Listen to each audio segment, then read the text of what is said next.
বছর শেষে ঈদ এলেই শুরু হয় ব্যস্ততা, ঘরে ফেরার তাড়া, প্রিয় মানুষদের সান্নিধ্যের তাড়া, তাদের সাথে আনন্দ করার এক দারুণ উন্মাদনা নিয়ে আমরা সবাই ছুটতে থাকি যার যার আপন ঘরে। আর আপন ঘরে ঈদটা এলে আনন্দ যেমন বেড়ে যায়, ঠিক তেমনই সেই আনন্দের রেশটা আমরা জীবনে নিয়ে বাকি সময়টাও কিন্তু কাটাতে চাই একই রকম উচ্ছ্বাসে।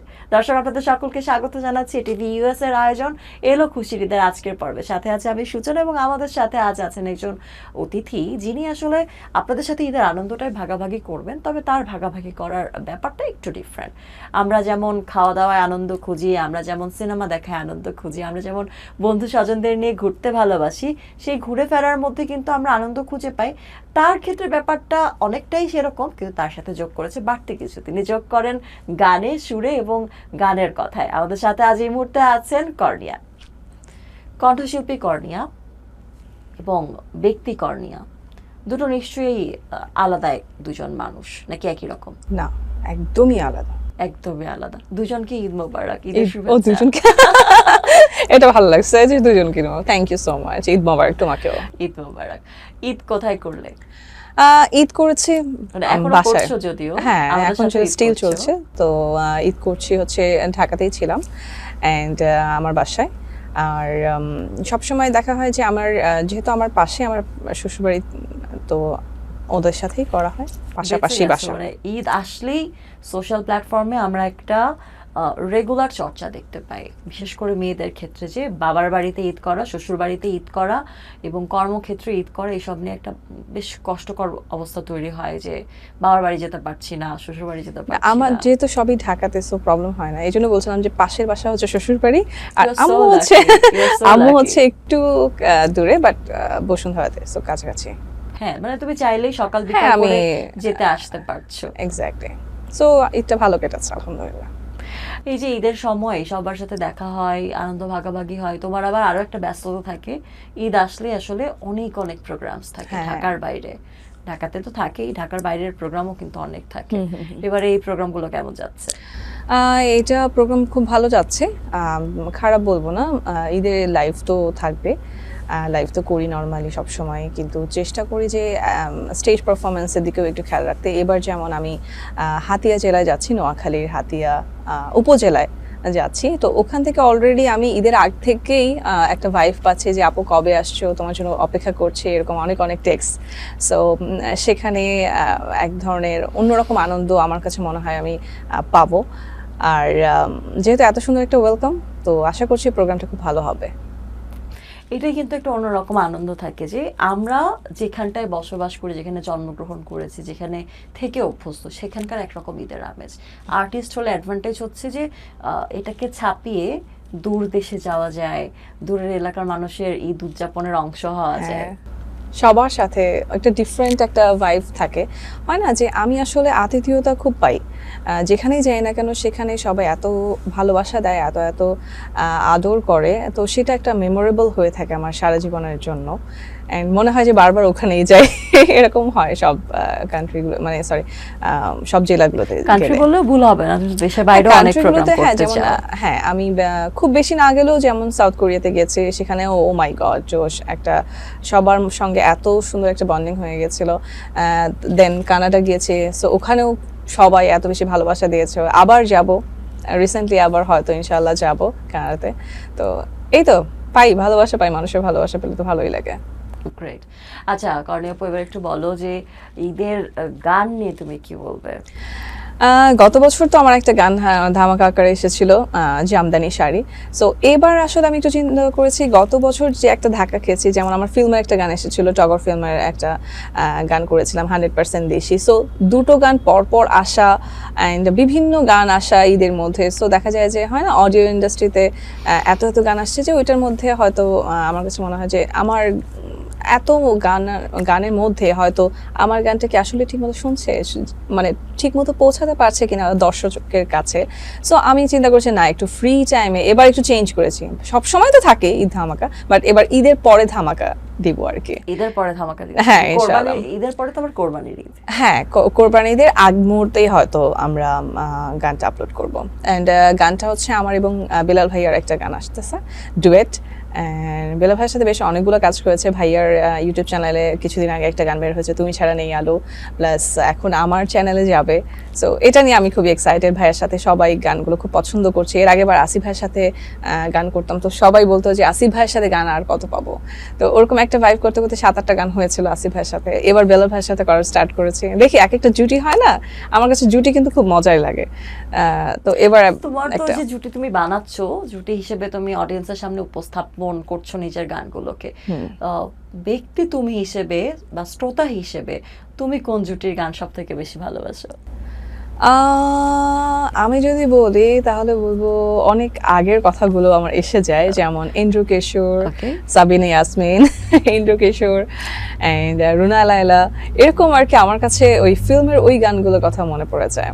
বা আগুন ভাইয়ের সাথে রুনা লায়লা ম্যাম, এরকম ওনাদের যে গানগুলো আমরা পেয়েছি আসলে চমৎকার সব খুবই- মানে জুটির কথা তুমি বললে, হ্যাঁ, যে আমার কাছে জুটিরা খুব ভালো আসলে লেগেছে। বাংলাদেশের সব থেকে বড় বড় মানে ব্যবসা সফল সিনেমার গান উপহার দিয়েছে। একদম তাই। সিনেমা যেমন তেমন হয়েছে, এমনও রেকর্ড আছে, কিন্তু গানগুলো সুপারহিট, সবার মুখে মুখে ফিরেছে। সবার সো এগুলো আসলে আমাদের আর্কাইভ, আমাদের মানে লিজেন্ডারি সিঙ্গাররা যারা গেয়েছেন, সো এগুলো গান আসলে আমাদের এখনো ভালোবাসার গান। শ্রদ্ধেয় এন্ড্রু কিশোরকে তো আমরা পাবো না, কিন্তু যদি তোমাকে বলা হয় যে তার সাথে একটা গান করার সুযোগ তোমার আছে, তুমি তার কোন গানটি আমি recreate ওনার করতে? সাথে স্টেজে শেয়ার করেছি।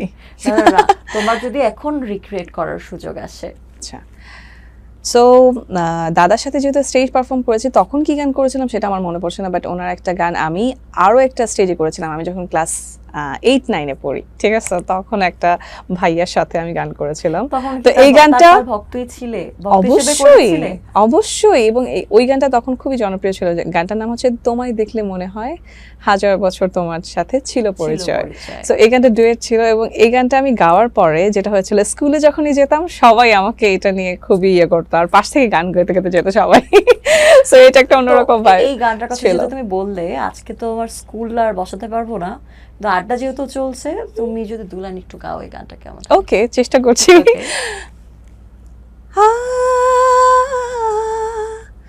আ তোমায় দেখলে মনে হয় হাজার বছর তোমার সাথে ছিল পরিচয়, বুঝি ছিল পরিচয়। তোমায় দেখলে মনে হয় হাজার বছর তোমার সাথে ছিল পরিচয়, বুঝি ছিল পরিচয়। Thank you. ওয়েলকাম। এটা আরো অনেক সুন্দর এই অন্তরের গানটা দিকে। আসলে শুনতে ভীষণ ভালো লাগে। অনেকে আছে না, এই সময় এসে আমরা কিন্তু খেয়াল করেছি পুরনো গান, পুরনো কোনো কিছু এবং শুনলে মজার খানিক একটু ইন্টারাপ্ট করছি, এটা আরেকটা বলি যে এই গানটা হচ্ছে সালমান শাহের অভিনীত ছিল। হ্যাঁ। আমার ফেভারিট, আমার মনে হয় তোমারও ফেভারিট। আমারও favorite। এটা আসলে সো এটা অন্যরকম। তাকে পছন্দ করেন না বা এমন কেউ প্রিয় নাই। নায়কের তালিকায় রাখেন না তাকে, এমন মানুষ খুঁজে পাওয়া কঠিন। একদমই নেই, একদমই নেই। বা তো আমার মনে হচ্ছে তুমি সুযোগ পেলে তার সাথেও গান করার একটা বাসনা তোমার মনে আছে। হ্যাঁ, আমাদের সালমান শাহ যদি বেঁচে থাকতেন তখন তো মনে হয় যে মানে আমার মনে পাগলের মতো থাকতাম, ঠিক আছে।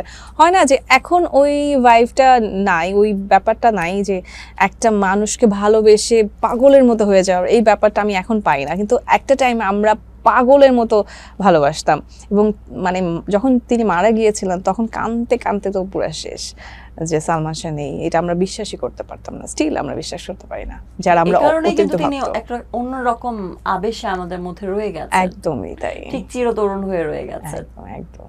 আচ্ছা গণেপু, এবার ঈদের যেহেতু সময়, একটু আবার ঈদের আবহে ফিরে আসি। হ্যাঁ, ঈদের কি কি রান্না করলে, নাকি রান্নাই করতে পারো না? এবার আমি ডেজার্ট করেছিলাম। তোমাকে কুকিং শোতে নিয়ে গেছিলাম, তখন তুমি ডেজার্টই করেছিলে। হ্যাঁ, তুমি কি ডেজার্ট ছাড়া কিছু পারো না? না, আমি আরো বরঞ্চ উল্টা, যেন আমি ঝাল আইটেম বেশি করে থাকি বাসার মধ্যে। দেখো, তোমার কি গরু dessert মাংস। করতে কম সময় লাগে বলে তুমি dessert করেছো? না, ডেজার্ট করি হচ্ছে কারণ কি আমার বাসায় বললাম না যে পাশাপাশি আমার শ্বশুর বাড়ি, তো দেখা যায় যে মামনি সবকিছু রান্না করে, ঝাল চাল। তখন দেখা যায় যে ভাবি কিছু রান্না করছে বা আমি কিছু রান্না করছি, তো আমি এবার ডেজার্ট চিন্তা করেছি, ডেজার্টই করি, এটা ইজি হবে, সবাই খেতে পছন্দ করে। কোনটা dessert করেছো? একটাই করেছি, আবার সবাই করে তো। সবাই করে? হ্যাঁ সবাই করে। ফাঁকিবাজি করছো এটা বুঝতে পারছি। শ্বশুর শাশুড়ি যদি পাশাপাশি থাকে এবং এত সুন্দর আমার শাশুড়ি রান্না, তো তাদের রান্না খেতে আমি নিজেই ফিদা হয়ে যাই, তো আমার এত কষ্ট করা লাগে না। বাহ, আচ্ছা, খাওয়া দাওয়ার গল্প হচ্ছে, কিন্তু এখন একটা ছোট্ট বিরতি নিতে হবে, ছোট্ট বিরতি দিয়ে আসি। শিওর। দর্শক, ঈদের আড্ডা জমে উঠেছে, নিচে ছোট্ট একটা বিজ্ঞাপন বিরতি, কোথাও যাবে না, ফিরছি বিরতির পরে।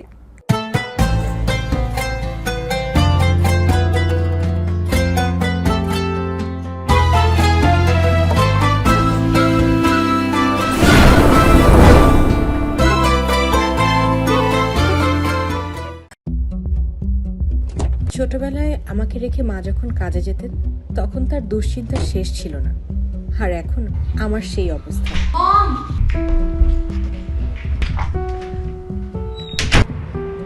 ব্যস্ত এই জীবনে মার সঠিক যত্ন কি করে নিব? চিন্তা নেই, আপনার পাশে আছে আশা লেক্সা। আজই কল করুন, আমাদের সুদক্ষ টিম চলে আসবে আপনার বাড়িতে আপনার প্রিয়জনের সর্বোচ্চ সেবা নিশ্চিত করতে। Thank you, Asha Hunker. I'll be back with your documents. একটু মিথ্যা বললেই তো ফাইনটা আর দিতে হতো না। কেন মিথ্যে বলবো? আমিই তো ওভার স্পিডে ছিলাম। এখন দেখো কত টাকার ফাইন হয়। আমি যদি মিথ্যে বলতাম তাহলে আমার ছেলেটা কি শিখতো? ও তো ভুল করেও অস্বীকার করবে, সেটা কি তুমি চাও? বাবা সব সময় সাদাকে সাদা এবং কালোকে কালো বলবে। আচ্ছা, সাপ্তাহিক সাদা কালো, আমরা সাদাকে সাদা, কালোকে কালো বলি।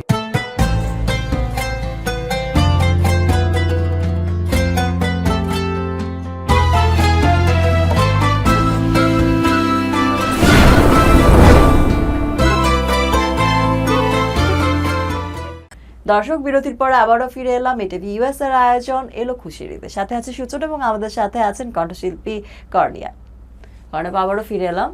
Thank you. রান্না বান্নায় ছিলাম, এবার ঈদের আরো একটা গুরুত্বপূর্ণ বিষয়, ঈদের জামা। কতগুলো জামা কিনতে পারলে, মানে কিনলে কতগুলো, কতগুলো পেলে? ইউ নো হোয়াট, আমার বেশ কিছু জামা স্টকে থাকে সব সময়, যেগুলো বানানো হয় না, সেগুলো ঈদের মধ্যে বানায় ফেলি। সো বলতে পারো যে 3-4টা, আর শাড়িও এরকম 2-3টা গিফট পেয়েছি। শাড়ি খুব একটা কেনা হয় না, গিফট পাই, সো ওগুলো করা তুমি হচ্ছে। শাড়িতে আমরা খুব কম দেখি, তুমি জামদানি শাড়ি নিয়ে গান করো। হ্যাঁ, তোমাকে- তখন শাড়ি পরেছিলাম। তখন শাড়ি পরেছিলে, মানে ওটা তো বোধহয় পরতেই হবে, এরকম একটা বাধ্যবাধকতা থাকে, গানটার মধ্যেই ছিল। হ্যাঁ, কিন্তু তুমি নর্মালি শাড়ি খুব কম পরো। বিকজ আই থিঙ্ক আমার মনে হয় আমি যেহেতু আমার যে ধরনের গান আমি গেয়ে থাকি নর্মালি, ওই ধরনের গানে আসলে শাড়ি মানায় না, হয় না? যে স্টেজের মধ্যে আমি লাফালাফি করছি বা হুড়াদৌড়ি করছি, মানে দৌড়াদৌড়ি করছি, তো সেক্ষেত্রে দেখা যায় যে একটু ওয়েস্টার্নের মধ্যে থাকলে বা শু স্নিকার যখন পরা হয়, তো সেটাতে আমি কমফোর্ট ফিল করি। তো শাড়ি পরে আমি আসলে একবার কি হয়েছিল তোমাকে মজার ব্যাপার বলি, বলো। একটা চ্যানেলে আমাকে খুব রিকোয়েস্ট করেছিল, কর্নিয়া তুমি আমাদের এই প্রোগ্রামের সাথে শাড়ি পরবা গান করতে গিয়ে। তো যখন আমি শাড়ি পরেছি, এখন শাড়ি পরে কিভাবে আমি জানি না, মানে আখি আপনার হয় না কি সুন্দর করে রাখে, আমার খুব ভালো লাগে। আকেও কোনো শাড়ি পরে আসলে হ্যাঁ, এত উনি তো সুন্দর শিফন করে শাড়ি move বেশি করে। পরেন। হ্যাঁ, আরো উনি বেশি তো সুন্দর কি লাগে। পরেন না, উনি সব ধরনের শাড়ি, মানে গর্জিয়াস। আমি শাড়ি পরলাম, এখন কিভাবে ধরবো, কিভাবে গান গাবো, দেখা যাচ্ছে অনেক সময় গান গেতে গেতে না শাড়ি তো এরকম সুন্দর করে পা দিয়ে ইয়ে করে রাখে, আর আমার মাঝে মাঝে এরকম করে স্টেজের মধ্যে এরকম যেরকম করে গাই না, এরকম হয়ে যাচ্ছে বারবার, Pop mode এ চলে মানে যাচ্ছে। পপ মোডে চলে যাচ্ছে বারবার, খালি এরকম রক মুডে চলে যাচ্ছে, এরকম হাত এরকম চলে আসতেছে, বুঝছো, শাড়ি কি হয়ে যাচ্ছে। তো এইরকম একটা ব্যাপার হয়েছে, তো আমি খুবই এম্বারেসিং ফিল করেছিলাম, ভাই আমি নেক্সট টাইম আর শাড়ি পরে গান গাবো না। আচ্ছা, শাড়ির আলাপ গেল, এবার তাহলে তুমি একটু বলো যে উপহার কেমন দিলে? মানে তুমি তো পেলে অনেক কিছু, তোমাকে তো উপহার দিতেও হয়। হ্যাঁ, আগে তো কাদের কম কাদের দিতে হতো, উপহার এখন পাওয়ার সৌভাগ্য সবাইকে, হয়েছে কর্নিয়ার। যেমন সবচেয়ে স্পেশাল থাকে আমাদের আমার জায়ের বাচ্চা মেয়েটা অ্যালাইনা, ওর জন্য আমাকে মাস্ট কিনতে হবে এদের মধ্যে, আমি যেভাবেই হোক না কেন। সো ওকে গিফট করা হচ্ছে, শ্বশুরি মানে শাশুড়ি শ্বশুর, হয় না, আমি আর আমার জামাই দুজন মিলে ভাগাভাগি করে সবার জন্য গিফট কেনাকাটি করে ফেলে থাকি। ইনফ্যাক্ট আমার আম্মু, আমার বোন সবার জন্য গিফট কেনা হয়েছে, তারপর ননদ, ভাবি সবার জন্য গিফট কেনা হয়েছে। বাহ, সালামির ব্যাপারটা কি? সালামি বেশি সালাম- পেয়েছো নাকি বেশি দিয়েছো? সালামি দিতে হয়, বেশি বেশি দেওয়া লাগে, কারণ বাচ্চা কাছে একটু বেশি বেশি আছে বাসায়, তো সালামি দেওয়া লাগে। আর পাই, আম্মুর কাছ থেকে পাই, আর শ্বশুরবাড়ি থেকে শ্বশুর শাশুড়ির কাছ থেকে পাই, এই তো। পাওয়া বেশি না দেওয়া বেশি, কোনটা বেশি হয়েছে? লাভে আছো না লসে আছো? লসে থাকি, সমস্যা নেই, ওটাও ভালো লাগে। ঈদের আনন্দ কিন্তু এটাই, এই যে ভাগাভাগি করা খুশিটা। আমার কাছে সবচেয়ে বেশি ভালো লাগে রোজার ঈদে, আমি খুব এনজয় করি রোজার ঈদে যখন এই জাকাত দেওয়া হয়। জাকাত যখন দিই আমি মানে খুবই খুশি হই, যে গরিব দুঃখী যারা আত্মীয় স্বজন যারা আছে সবাইকে যখন গিফট করা হয়, সেটাতে আমার আনন্দ আরো বেশি থাকে, কেন জানি। অনেকে তো ঈদের সময় ঘুরতে যায়, তুমি কি ঘুরতে যাওয়ার কোনো পরিকল্পনা রাখো কি না, বা ঈদে ঘুরতে যাওয়ার সুযোগ পাও কিনা? কেন তোমার তো প্রচুর, আসলে শুধু তোমার না, ইন্ডাস্ট্রিতে যারা কাজ করে ঈদের সময় কিন্তু প্রচুর শোজ থাকে, চাইলেও আমরা এটা ইগনোর করতে পারি না, এটা একটা ভালো সিজন বলা যায়। তুমি কোনটাকে বেছে নাও? তুমি কি মাঝে মাঝে ঘুরতে টুরতেও যাও নাকি শুধু শোর দিকেই থাকো? না, আমি ঘুরতে যাই। আমরা কিন্তু প্রচুর ঘুরি, মানে বাংলাদেশের বাইরে, বাংলাদেশের মধ্যে তো ঘোরা হয় যেহেতু শোজ করি বিভিন্ন জায়গায়, তো সেটা আলাদা ব্যাপার। বাট ঘোরাঘুরি যখন করি আমি একটু ফ্রি টাইমে করি। ঈদের সময় করা হয় না, কারণ ঈদের সময় এত লাইভ থাকে, শো থাকে, এই টাইমে আসলে করা হয় না। একটু ব্রেক যখন হয়ে যায়, বিশেষ করে কোরবানি ঈদের পরে, জুলাই আগস্ট, হ্যাঁ, ওই টাইমে আমার অ্যানিভার্সারি থাকে, ওই টাইমে দেখা যায় যে একটু দেশের বাইরে যে ঘোরাঘুরি করা সব সময় হয়। দেশের মধ্যে ঘুরতে যাওয়ার প্রিয় জায়গা কোনটা? দেশের মধ্যে যদি বলি তাহলে আমার কাছে খুব ভালো লাগে কক্সবাজার, তো মাস্ট। তাছাড়া আমার কাছে বান্দরবানও খুব ভালো লাগে। আচ্ছা, মানে আগে সমুদ্র পরে পাহাড়, দুটোই। এই জন্য। আর তুমি দেশের বাইরে যদি ঘুরতে যাওয়ার সুযোগ পাও, কোথায় বেশি যেতে চাও? আমি অল টাইম জাপানে যাওয়ার পর আমার খুব ভালো লাগছে। কতবার জাপানে গিয়েছো? না, গিয়েছি একবারই, বাট এত ভালো লেগেছে, এত সুন্দর ওয়েদার, এত সুন্দর মানে কি বলবো পরিবেশ, ঠিক আছে, সবকিছু মিলে খুব ভালো লাগছে। সেটেল হয়ে যাবে না তো? না, জীবনেও না।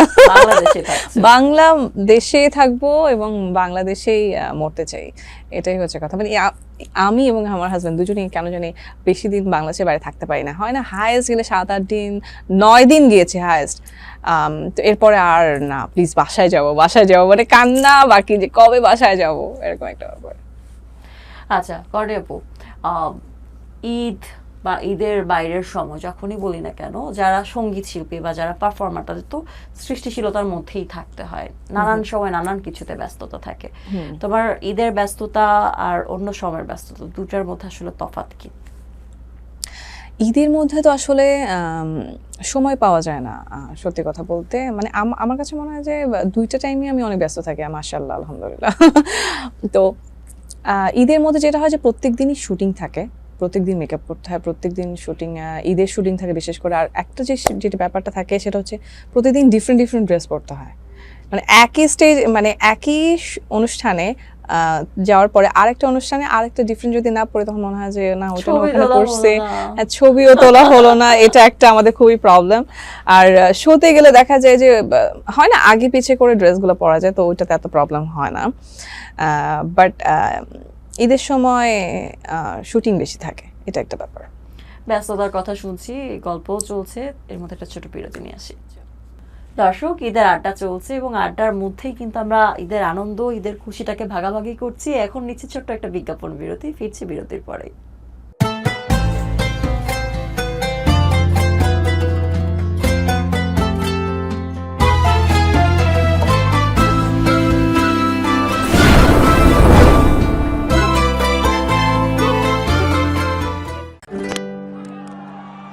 এই নাও রেস্টুরেন্টের মেনু, খাবার অর্ডার করে দাও। কেন বাইরের খাবার কেন খাবো? তোমার কপালে আজ ভাবির হাতে রান্না জুটবে না। কেন জুটবে না? এই যে নতুন টিভি বক্স লাগালে নিজের পছন্দের স্পোর্টস চ্যানেল আর নিউজ চ্যানেলগুলো দেখতে পারবে, কিন্তু ভাবি তো তার পছন্দের সিরিয়ালগুলো দেখতে পারবে না। তোমাকে রান্না করে খাওয়াবে কেন? নাও অর্ডার করো। এটা এশিয়ান কেবলের বক্স, এটাতে আমার পছন্দের নিউজ ও স্পোর্টস চ্যানেল আছে। তোর ও তোর ভাবির পছন্দের ATV USA সহ অনেক বাংলা হিন্দি পেইড চ্যানেল আছে। নে খেলা দেখ। এশিয়ান কেবল নেটওয়ার্ক মানে ফুল অন এন্টারটেইনমেন্ট, তাই আজই ঘরে আনুন এশিয়ান কেবল নেটওয়ার্কের বক্স। বিশ্বের রাজধানী খ্যাত নিউ ইয়র্কে যাত্রা শুরু করা নিউ ইয়র্ক ফ্যাশন হাউস এবার আরো বিস্তৃত পরিসরে। কুইন কুইন্সের জামাইকা এভিনিউতে প্রতিষ্ঠানটি এবার যাত্রা শুরু করলো নিজস্ব ভবনে। একই ছাদের নিচে মিলছে বাংলাদেশ ও ভারতের এক ঝাঁক তারকার নিজস্ব ডিজাইন, বাহারি রং, ঐতিহ্য আর আধুনিকতার অসাধারণ মেলবন্ধন। প্রতি মাসে নতুন নতুন কালেকশন, চমকপ্রদ অফার আর ফ্যাশনের অনবদ্য আয়োজন। তোমার রুচি, তোমার গর্ব, তোমার স্টাইল। নিউ ইয়র্ক ফ্যাশন হাউসে সাজুক তোমার profile. New York fashion house, where styles meets elegance. ঠিকানা 176 10 Jamaica avenue, Queens, New York. ATV USA, বিশ্বজুড়ে বাঙালিয়ানা।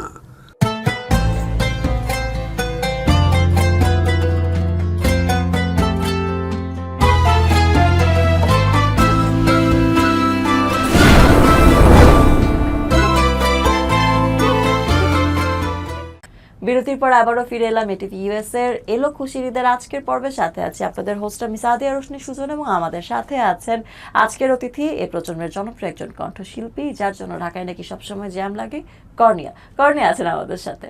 কর্নিয়া আপু, জ্যামের কথা বলছিলাম, তো তোমার জন্য নাকি সবখানে জ্যাম লাগে, এখন কিন্তু তুমি জ্যাম লাগাতে পারছো না কারণ ঈদের জন্য পুরো ঢাকা ফাঁকা। হ্যাঁ, কিন্তু 2-3 দিন পরে কিন্তু ঠিকই জ্যাম বেঁধে যাবে। ইউ নো হোয়াট, একবার আমাকে বলেছিল এলিভেটেড হয়ে যাচ্ছে, তো তুমি কেন ঢাকাতে জ্যাম গানটা বের করছো না, এরপরে তো মানে জ্যাম লাগবে না। আমি বললাম যে ওয়েট করো, এটা ঢাকা শহর ভাই। বলেছে যে ঢাকাতে জ্যাম শুধু আমারই কারণে। হ্যাঁ, একদম। এক্সপ্রেসওয়ে থাকুক বা আরো 10টা রাস্তা হোক, কোনো লাভ নেই। অফ কোর্স আমার জন্য। আচ্ছা, এই গানটাতে তুমি বেশ ভালো রকমের সাড়া পেয়েছিলে, আবারও এরকম ধামাকার গান কবে পাচ্ছি? আবার কোরবানির ঈদের আগের গানের কথা বলো না, আরো গানের কথা বলো। হ্যাঁ, আমার প্রত্যেক বছরে আমি চেষ্টা করি একটা একটু ধামাকা টাইপের দেওয়ার জন্য, বাট এই বছরে কখন দিব সেটা আমি এখনো জানি না। বাট হ্যাঁ, এবার মানে কোনো অকেশনে কোনো ধামাকা আসবে না, ফ্রি টাইমে একটা ধামাকা ইনশাআল্লাহ। এটা কিন্তু একটা ভালো উদ্যোগ নিয়েছে যে আসলে উৎসবকে ঘিরে তো অনেক কাজ হয়, বাকি বছরটা কিন্তু আমরা খানিক খরায় থাকি বলা যায়, কাজ কম থাকে। আর সবচেয়ে বড় কথা কি, এই টাইমগুলোতে আসলে ফিল্মের অনেকগুলো গান আসে, ফিল্ম আমরা দেখার জন্য খুবই এক্সাইটেড থাকি। সো মানুষ আসলে ফিল্মের গানগুলো বা ফিল্ম এই টাইমটায় পায়, তো সবাই এই টাইমে ব্যস্ত থাকে ওইখানে। তো আমার কাছে মনে হয় যে ওইখানে থাকা, মানে আমি নিজেও ফিল্মের গানের প্রতি ব্যস্ত থাকি যে কখন একটা গান আসবে, নতুন গান আসবে, পাবো। সো এইখানে আমরাও এক্সাইটেড থাকি, তো সেটার জন্য আমরা তাদেরকে স্পেস দিচ্ছি। এরপরে আমরা আমাদের স্পেস দিব। যে গানটি আসবে, ধামাকা দিচ্ছ তুমি বলছো, সেই গানটাতেও কি আমরা তোমাকেই দেখতে পাবো পর্দায়, নাকি অন্য কোনো মডেল থাকবে? Of course me. Of course you.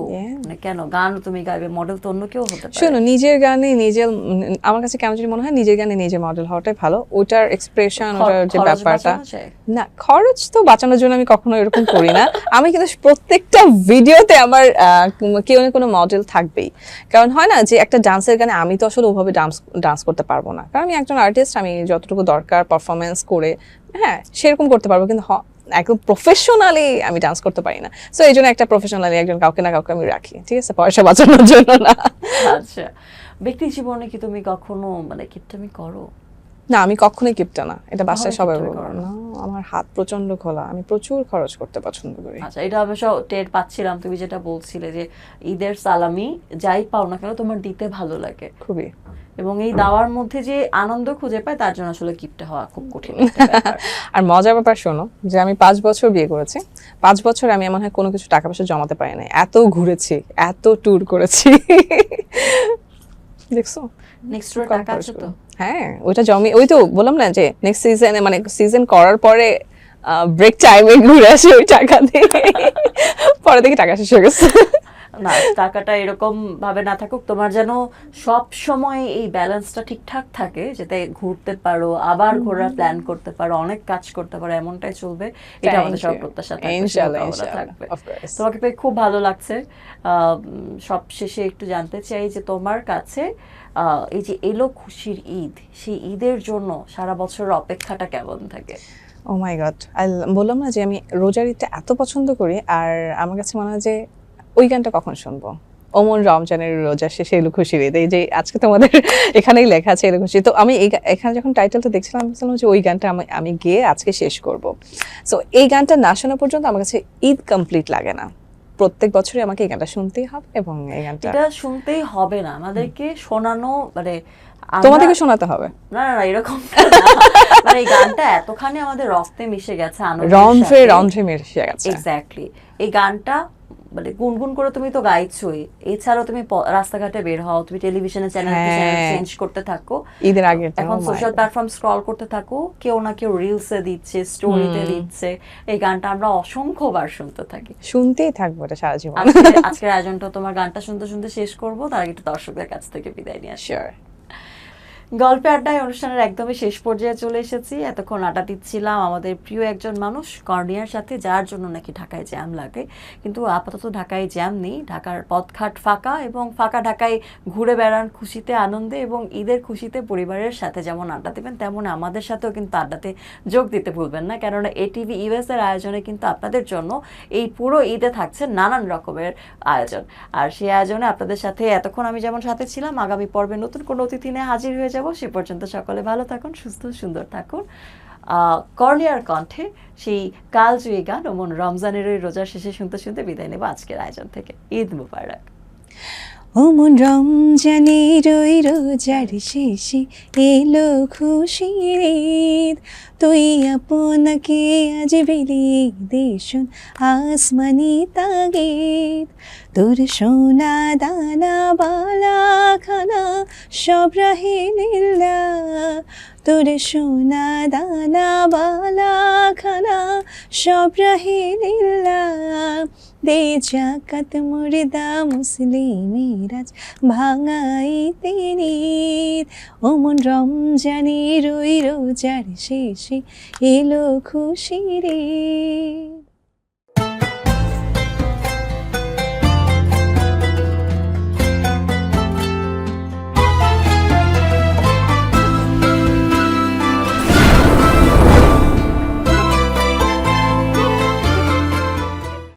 ATV USA বিশ্বজুড়ে বাঙালিয়ানা।